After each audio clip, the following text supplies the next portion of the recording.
Hey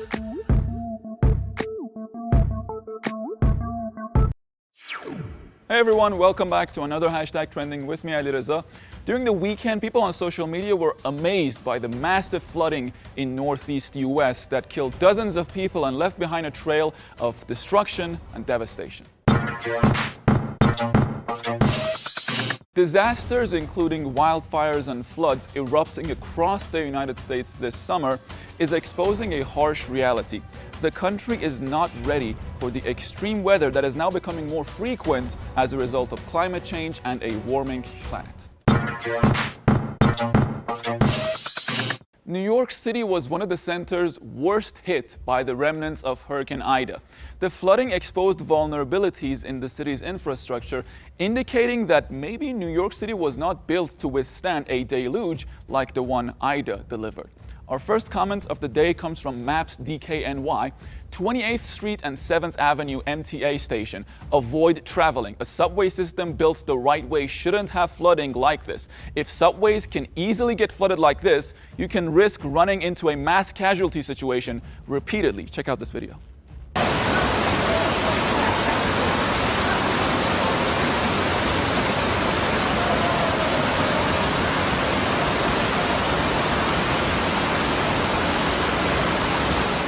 We have a comment by Adele. She said, NYC subways have been closed due to a state of emergency. New York's infrastructure is completely unprepared for climate change. Check it out.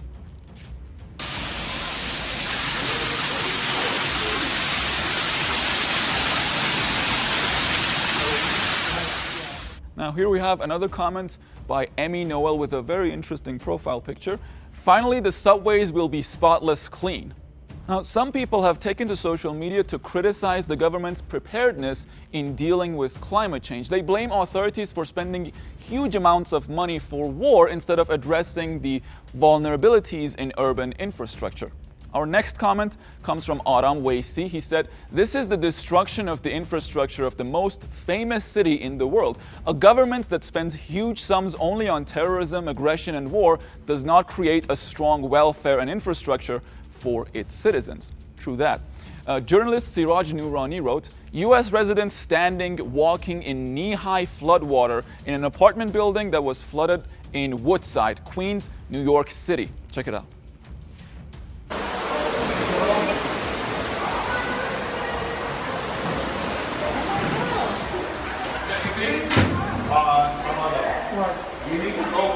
And over here we have another comment by Clyde Isman. He said, "We are not ready for the rapidly increasing climate catastrophes. We need a plan."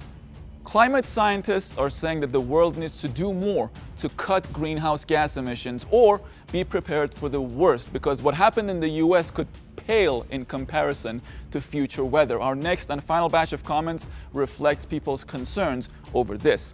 The next one by Andy P. Traffic reads, "How many more visuals do we need to accept that our current infrastructure is ill-prepared and simply inadequate to handle the deluge of adverse climate change impacts?" Check it out.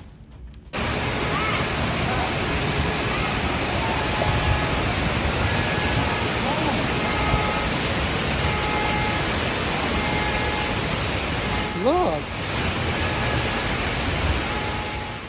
Now, over here we have another tweet. It reads, "Climate collapse is caused by the massive amount of heat and CO2 stemming from 3 to 4 billion purely systemic and or redundant jobs." Our final comment of the day comes from Peter Glake. He said, "For decades, ExxonMobil has lied about climate change, funded climate denial, driven global climate pollution to never-before-seen levels, and put us in a position to suffer the consequences of their actions." Now, this company is among the 100 firms that have been the source of over 70% of the world's greenhouse gas emissions.